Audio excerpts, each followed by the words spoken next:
हिंदू राष्ट्र बनेगा और जो आजकल नए लोग आए हैं सामने सड़कों पर आते हैं हिंदू राष्ट्र लेकर के हिंदू राष्ट्र बनाएंगे, वो कहते हैं बाकी सब पाकिस्तान चले जाएं। हिंदू राष्ट्र बनेगा तो मुसलमान कहां जाएंगे? पहली बात, मजहब के आधार पर बटा था यह देश। पहली बात, इनको चला जाना चाहिए था, नहीं गए, अब यहाँ रहें। पर यदुवर और रघुवर के होके रहें, बाबर के होके न रहें। वंदे मातरम तो इनको कहना पड़ेगा। आप कह रहे हैं अपना धर्म परिवर्तन कर लें? आप कह रहे हैं धर्म परिवर्तन? नहीं, मैंने कभी नहीं कहा धर्म परिवर्तन करें। वे करवा रहे हैं। लव जिहाद के नाम पर वे हजारों हिंदू लड़कियों का सील भंग कर रहे हैं। वे सब कर रहे हैं, हम नहीं कर रहे। आप जानते हैं लव जिहाद के नाम पर कितना हुआ, क्या क्या नहीं हो रहा है। अभी लोगों में क्या हुआ, अभी श्रद्धा के 32 टुकड़े 35 टुकड़े कर डाले गए, तब तो किसी पत्रकार की जू नहीं लगी। अत्याचार की पराकाष्ठा हो गई, मानवता का खून हठा पिया जा रहा है, तब तो किसी पत्रकार ने कुछ नहीं कहा। तो पत्रकार की परिभाषा है, जो कुछ कहो वास्तविक और निष्पक्ष होकर करना चाहिए। आचार्य जी, आपके एक शिष्य हैं धीरेन्द्र शास्त्री, हाँ, वो भी अपने मंचों से कहते हैं कि भारत तो छोड़िए, मैं पाकिस्तान को भी हिंदू राष्ट्र बना दूंगा। अगर आप कौन गड़बड़ करते, कहने जी अच्छा है बन जाए। एक महाराज जी 2-3 प्रश्न है। चलिए, 2-3 प्रश्न है कि हैं? लाखों लोग आपको सुन रहे हैं, देख रहे हैं। जी जी, आप जगत गुरु हैं। मैं हूँ निर्भ्रांत। जगत में मुसलमान है कि नहीं है? बिल्कुल है। फिर जगत गुरु सुनिए, गुरु का अर्थ होता क्या है? गु शब्दस्तंधकार स्यात्, रु शब्दस्तन निरोधकृत। हृदय की कुंठा को जो मिटा दे वही जगत गुरु है। तो मेरे वक्तव्य से मुसलमानों को भी हृदय की कुंठा मिटा लेनी चाहिए। एक दूसरा मुद्दा ये है, अभी 3-4 महीने पहले एक बैठक हुई देवबंद में, वहां मौलाना अरशद मदनी साहब ने एक बहुत अच्छी बात कही, एकता की बात कही। उन्होंने कहा कि जो अल्लाह है और जो ओंकार है, ये दोनों में दार्शनिक रूप से एकता है। इस पर आप क्या कहना चाहते हैं? मैं सुनना चाहता हूं, समझना चाहता हूं, क्योंकि मंच पर विवाद खड़ा हो गया। मैं तो ये नहीं कहना चाहता, मैं यही कह रहा हूं कि ओंकार शब्द शास्त्रीय है। अब अल्लाह शब्द उनका कहां से शास्त्रीय हो तो वो जाने। अच्छा, ओंकार बड़े कि राम बड़े? दोनों एक। राम का पर्यायवाची ओंकार, ओंकार का पर्यायवाची राम। महाराज जी बस रुक जाइए। निराकार ओंकार मूलम तुरीयम। आप मुझे बोलने देंगे तो मैं बताऊं। अब प्रश्न तो आप सुन लेंगे तब ना। मैंने सुन लिया। नहीं, अभी कहाँ सुना? मैंने सुन लिया भाई। निराकार किया मैंने भी प्रश्न। आप निराकार ओंकार मूलम दोनों एक कैसे हो जाएगा? राम साकार है, ओंकार निराकार है। पहले आप या झगड़ा कर लें या सुन। नहीं, आचार्य जी आप बताइए। आपके चरणों प्रणाम। नहीं, पर आप सुनिए, आप सुनिए। आप निराकार ओंकार मूलम तुरीयम, यह रामचरितमानस के उत्तरकांड के 108वें दोहे का 3रा श्लोक है। निराकार का अर्थ होता क्या है? राकेश जी पहले संस्कृत पढ़ के आइए। जहाँ निषेध होता है वहाँ अ लगता है या तो अन लगता है। जैसे न उचित को अनुचित कहते हैं। क्या आपने न उचित को निरुचित कभी सुना है क्या? यदि सुना हो तो बताइए। न उचित को निरुचित सुना है आपने? कि न आवश्यक को निरावश्यक सुना है आपने? तो यदि न आवश्यक को निरावश्यक नहीं सुना है, न उचित को निरुचित नहीं सुना है, तो न आकार को निराकार नहीं कहा जा सकता। निराकार का अर्थ होता है निर्गता आकार यस्मात्, जिनसे सभी आकार निकले हैं उसे निराकार कहते हैं। आपने मैं बहुत आत्मविश्वास से कर रहा हूँ राकेश जी, बहुत पढ़ा लिखा व्यक्ति हूँ मैं।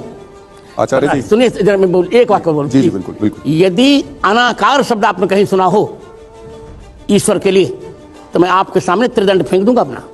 आचार्य जी, आपने जितने अच्छे तरीके से बताया, सनातन धर्म की व्याख्या की, हिंदू राष्ट्र के बारे में बताया, दिक्कत इस देश में ये हो गई है कि नूह जैसी घटनाएं जब होती हैं और सड़कों पर जय श्री राम के नारे लगाते हुए जो लड़के निकलते हैं, वो इन परिभाषाओं को नहीं जानते हैं। वो सिर्फ इतना जानते हैं कि हिंदू राष्ट्र होगा, जय श्री राम का नारा लगाएंगे और दूसरे मजहब के दुकानें जला देंगे।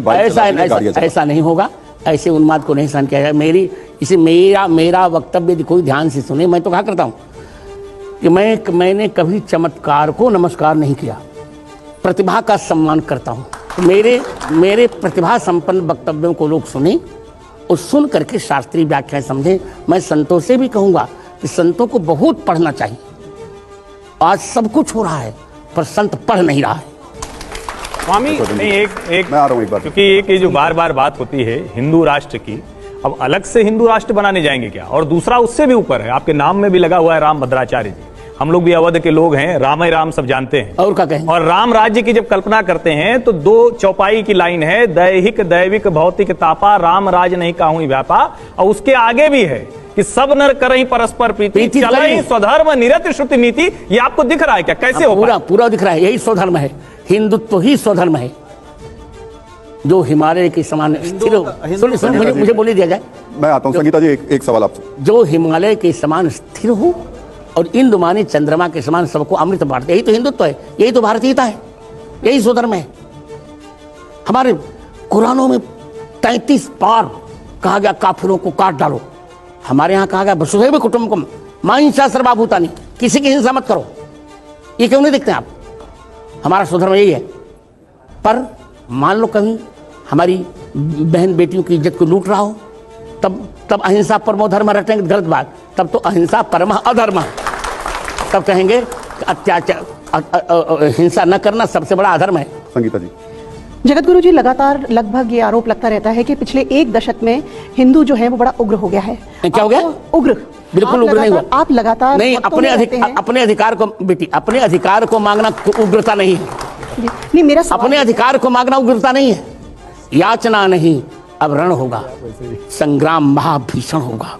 अपने अधिकार को मांगना उग्रता नहीं है। अपने अधिकार को ना मांगना यही नपुंसकता है। हाँ, हिंदू अब थोड़ा हिंदू में पौरुष जग गया, उग्र नहीं हुआ। आचार्य जी, मैं थोड़ा सा सवाल हो सकता है आपको अजीब लगे, लेकिन स्थिति ये है कि कोई अजीब लगता ही नहीं। अगर हिंदू ऐसे जग गया है तो उधर वाले कहते हैं कि हम सर तन से जुदा कर देंगे। वो भी अपने धर्म को लेकर उतने ही उत्तेजित नजर आते हैं। जो कुछ होगा तब निर्णय होने दीजिए हमारा, उनका क्या करें। तो फिर देश में कैसे होगा? कानून चलेगा या यही कानून वालों को चाहिए कि उनको भी समझाएं। लव जिहाद पर क्यों नहीं रोक लगा रहा है कानून? क्यों हिंदू लड़कियों को फंसाया जा रहा है? क्यों ऐसा कुछ नहीं? हमको तो सिखाया जाता है कि आप सहनशील बनो, उनको कोई कुछ नहीं कहता। दोनों को हम स्वीकार कर, इसे हम चाह रहे हैं। हम इसे चाह रहे हैं कि समान नागरिक संहिता भी हो और समान नागरिक संहिता के साथ साथ जनसंख्या का नियंत्रण भी हो। आचार्य जी, हो सकता है 23 अगस्त को हमारा चंद्रयान जो है वो चंद्रमा पे उतर जाए। हम एक उस तरफ जा रहे हैं और दूसरी तरफ अगर हम धर्म पर अपने ही देश में इस तरीके के संघर्ष करें तो क्या स्थिति बनेगी? नहीं, संघर्ष नहीं करना चाहिए। सबको सह अस्तित्व की भावना से रहना चाहिए। हम अपने धर्म का पालन करें, वो हमें न छेड़े। देखो, भूल कर भी किसी को न छेड़ेंगे हम। हमारा सिद्धांत है, भूल कर भी किसी को न छेड़ेंगे हम, और छेड़ने पर किसी को न छोड़ेंगे।